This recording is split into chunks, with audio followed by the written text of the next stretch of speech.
My wife got pregnant and left me. Now she reached out to me to tell me the other guy turned her life into a nightmare. Guys, I have no intention of getting back together with her, taking her back, or even wanting to help her. I sent her links to the rescue, tries to contact her family, and they told me to cut her off. The only reason I want to help her is that she reached out to me as the last resort, and I don't want to spend my life in regret if anything serious happens to her, knowing I could have helped but chose not to, which is why I made this post. I'm gonna send her money via her friend before telling her this is all I can do, and she shouldn't reach out to me unless it's urgent. I'm looking for helpful advice without judgment, so please hear me out. This is a long post, so I apologize. Me, 31M, and my ex-wife, 29F, were married for 7 years, together for 9 before she cheated and left me for the other guy. Our divorce got finalized in March this year. The other guy is a playboy jerk who's probably 24-ish. It began at the end of last year, and in January of the current year, she tells me she wants a divorce. I found out they've been talking for an entire year before it turned physical last year, October. Divorce was smoothish as we didn't have any kids. She got the car. I kept my house and finances. After this, I was out of her life. She was out of mine. We never contacted each other except for 1 or 2 times. That 2 was when we saw each other when public. Her family is very conservative, and they basically cut her off after she cheated and divorced. She moved in with the other guy. During this time, I found out she also lost a lot of friends, as the other guy tried to hit on them or insult them.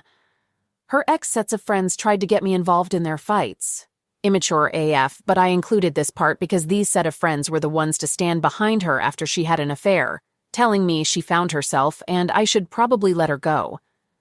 I don't harbor any resentment towards her or the other guy. I didn't get involved with anyone during this period because I was focused on my job and earning back my money, which I lost on divorce. Here's where I need help. 2 days back, I get a call from one of my ex-wife's friends who told me my ex-wife wanted my number. I changed it after divorce. She didn't say much when I asked her why and told me she needed to talk. I thought it was important as, mind you, we never had any contacts. So suddenly her wanting to talk to me created a sense of seriousness for which I tell her to give my number. Yesterday my ex-wife called. She sounded very creepy, for real. She didn't have the voice she used to, but it was broken. You could sense something was wrong, so I asked her what's up and she broke down crying. Went on from telling how great things were to how are things now. So the other guy is a manipulative and alcoholic POS, a piece of crap, who cheated on her multiple times in their 7 monthly relationships. Put her in charge of finances, which meant her getting a job, and she's pregnant. Now he doesn't want to be the father, so he's telling her she cheated, and he's using her. She has no place to go, and he wants a termination if she wants to be together. I asked her why did she call me instead of the police. She told me she has nowhere else to go. None of her friends are willing to help her out, and that POS got friends in the department, so she's scared if things go around. She can't contact her family because they don't want anything to do with her, so she's alone. Listening to her made me sad. It really did. I told her I can sympathize but can't do anything else because I don't want to be the third party. I told her whatever relationship we had with each other is over, and she's on her own now. Why should I stand up for her when she's no one to me? Besides, they're a couple now.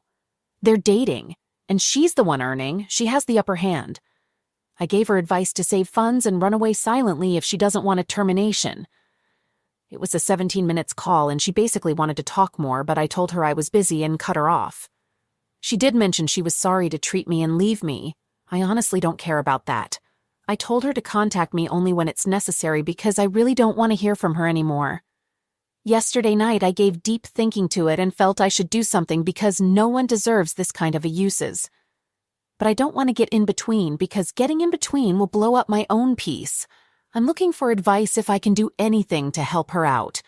I called her family and they told me they want nothing to do with her because she is already dead to them. Update. This will be my last post.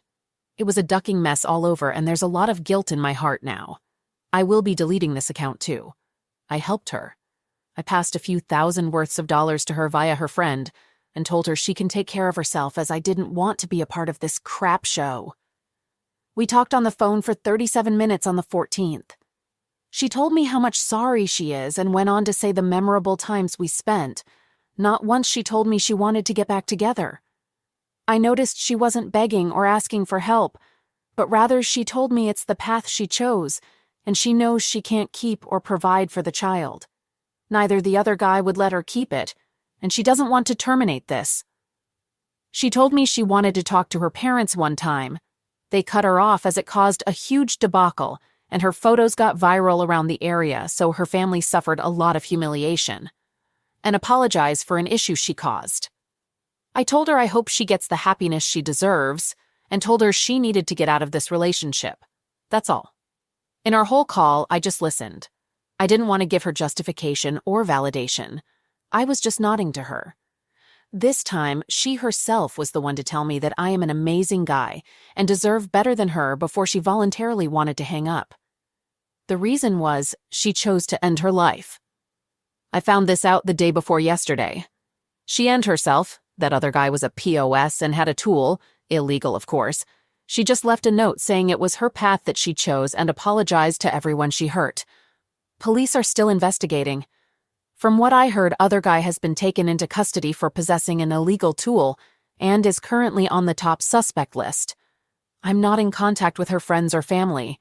I work in a different city, so I'm not in the town. From what I've heard, her friends are preparing to testify against the other guy. No one from her family or friends reached out to me. I don't know if her family knows, but I don't intend to tell them. I can't sleep right now because of it. There's ducking guilt in my heart. I could have helped her. I could have done something more. I could have done something, but I chose to not get involved, which led her to end herself. Duck. I still don't know what more happened, as I heard it from a friend of mine whose relative is a part of the investigating group. I didn't want to make this post, but I needed to get this off my chest. I've thrown up twice and still can't get a grip on myself. Wife is wrecked because I left and moved on with her friend after I caught her doing crazy things in my bed with a fair partner. I met my ex, Kara, in early 1994. We clicked fast. We introduced each other to our families and friends within a month. Everyone got along great. At this point, life was perfect. 1 year after we met, I asked Kara to marry me. She accepted, and we started planning our wedding. We decided on a date in August '96. I was walking on air. Kara moved in with me in early March '96. She wanted to find a job quickly and contribute to the household. I wanted her to wait until after the wedding. I made more than enough to easily support us both. But she was adamant. This is when things started to fall apart. She went to work for a design firm in late March. Within a month she started working, she became distant, showed little affection, and started talking endlessly about her project manager. I should have seen the red flags, but nope. D-Day was June 12th, 1996. I came home from work early and, found Kara and her project manager Tim in our bed. They both panicked. Tim grabbed his clothes and left. Kara sat on the bed getting dressed and told me we were through. Her reason, he can help my career, you can't. 2 weeks later, Kara's BFF, Terry, called. She hadn't spoken with Kara in a while and wanted to chat. I told her what happened. She thought I was making a joke and started laughing. When I was silent, Terry realized I was serious. Kara had been kind enough to give me her new address and phone number if I ever wanted to chat or visit, like that was going to happen.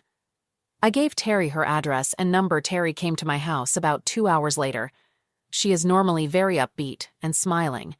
This time, she looked like she wanted to murder someone. She came in and gave me a hug. She cut loose with a massive outburst about Kara and how she was lying by word and that she was done with her. Kara had told Terry that I was physically and emotionally misabusive. What a pile of crap. Terry and I started hanging out together. We never really talked a lot before. Turns out we both absolutely love British history and Italian food. Terry went back to school to finish her thesis in the fall of '96. We called each at least once a week, and we also visited each other a few times. In early November, I called and asked if I could visit her on the 9th. She was about to start doing some hard research, and I knew her time was going to be needed for her project. I went to her apartment. When I got there, she asked me if I was calling and visiting her because I wanted to talk to someone, or was it because I liked time with her? This made me chuckle. I told her that my friends live within a mile of me. If I wanted to just talk or hang out, I wouldn't run up my phone bill or drive 2 hours. I liked being with her. She smiled, and we went out for dinner and a movie. When we went back to her place, she turned and kissed me. I was stunned but quickly recovered and kissed her back. Our first date, first kiss, and the first time we slept in the same bed. The other first happened the next day when I left to get breakfast for us and came back to her apartment with an engagement ring. We were married on May 9th, 1998. A few months after we were married, my sister called. Kara wanted to talk to me. She gave my sister her number. Terry said I should call, so I did. She apologized and wanted to know if we could try again. I thanked her and said I had moved on. At this point, Terry got on the call. Kara ended the call quickly after that. Kara called my sister and said that we had betrayed her. WTF. In September, I was visiting Terry and were hanging out at a willow grove in Gypsy Hill Park. We were talking about nothing in particular. She turned to me and took my hand and said, "I know you're hurting. I know you're trying to hide it. I want you to know that when you are ready to try again, I will never let go of your hand." I broke at that point. Every emotion that I had been holding back came pouring out. That was when I started to see her as more than a friend. It would be another 2 months before we became a couple. I believe that walk was our turning point. Cheating wife returned pregnant from vacation. I was livid and said that we were done, but she begs to take her back because AP dumped her. Around November of 2020, my then wife of all of 6 months started hanging out with a guy that she knew from before but had little contact with while we were dating. One night, we were watching a movie while he was over hanging out, and I saw he was softly scratching her back slowly back and forth. I told him to stop, then got up and left the house before I exploded in anger. She came out and, long story short, told me that I was overreacting, and that if I asked him to leave, she would go with him. Now I remember being shocked that she would make that decision, and wrote it off as her anger getting the better of her. The guy, let's call him Al, was going through a rough divorce, and my wife talked me, who is the sole owner of the house we lived in, into letting him stay on the couch so he didn't have to live with his ex-wife. He was emotionally unstable, depressed, so sometimes she would sleep in the same room and sometimes on the same futon as him. I was not okay with this, but she assured me nothing was happening, and I trusted her. Fast forward a few months, and she helps Al get a new apartment after his divorce is finalized. I'm supportive of her having other friends because she is a stay-at-home mom of a 5-yo that was from a previous relationship before us. One night they both get drunk and have sex. Then again, a few weeks to a month later, he tells her to either have sex with him again or he will tell me that they had sex. At this time, I have my suspicions about what is going on, and I ask her straight up, but she either lies to me or makes me feel bad about not trusting her. She breaks it off with him and blocks him from everything after cheat #2, and I'm never told. Fast forward to May, and I find out that she has Tinder on her phone. I ask her what is up, and she says it's just to find friends since she's cooped up in the house alone all the time. Keep in mind that she has her own working car, but I am working 7 days a week at this point to pay all the bills. I say that Tinder isn't the right place for that, but again, I'm supportive of her making friends. As far as I now know, she had 2 guys over during this time. One while I was at work who just came by to take a shower after work and head off to a party so we didn't have to drive home, and another who she invited over while I was there and cuddled with on the couch. When I said I wasn't comfortable with her doing that, she basically told me to get over it because she wasn't doing anything wrong. Now fast forward to June, where she meets a guy, let's call him Cal, and starts talking with him. Later, I learned that they were sexting a lot, and that he was threatening and had a force kink bordering on rapey according to her. She also brings up that we should open up our relationship and go poly, to which I say hell no to. She still decided to start spending alone time with him, and eventually she gives him BJ once in our house when he demands from her. Later, she told me that she did so out of fear and to just get him out of the house, but she continues talking with him after. He breaks it off with her and blocks her. It is at this point when the guilt finally brings her to tell me about cheating on me with both Al and Cal. She only tells me about the first time with Al and says that her and Cal did it in a hotel.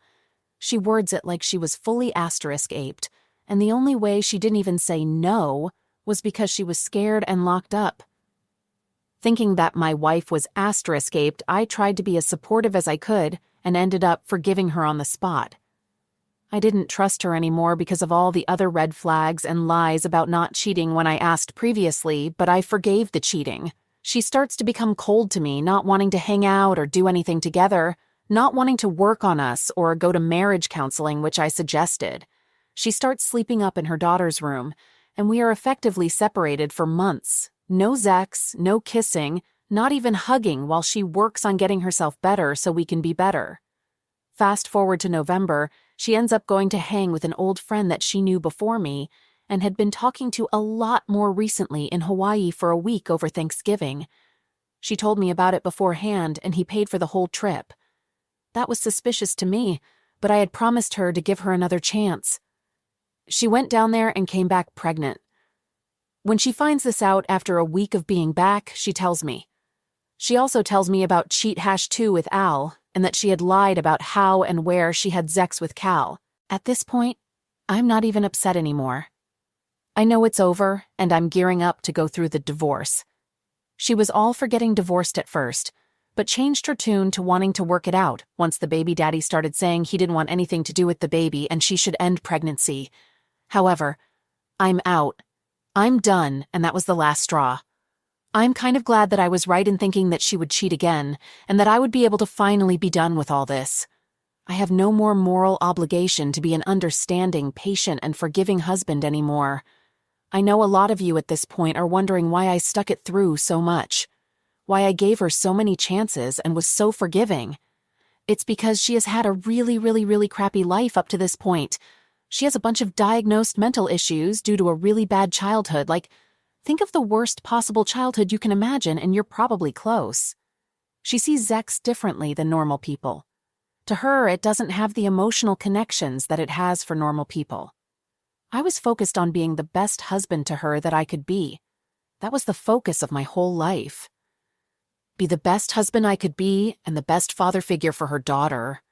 Patient, understanding, and forgiving with all her issues. I was going to turn her and her daughter's life around and fix everything. I was going to work hard so she could do whatever she wanted to do with her life career-wise, and so her daughter could go to college. Work, not work, whatever. That was my pride as a husband and as a man. Providing everything by myself and turning their lives around completely. That's what I got out of it. At least that's what I told myself. Now I'm just glad that it'll be over soon and I can stop giving Sue much. I don't know if in the end I'm doing the right thing by leaving her, but I know that I can't go on anymore. I'm done. I've given all I can give.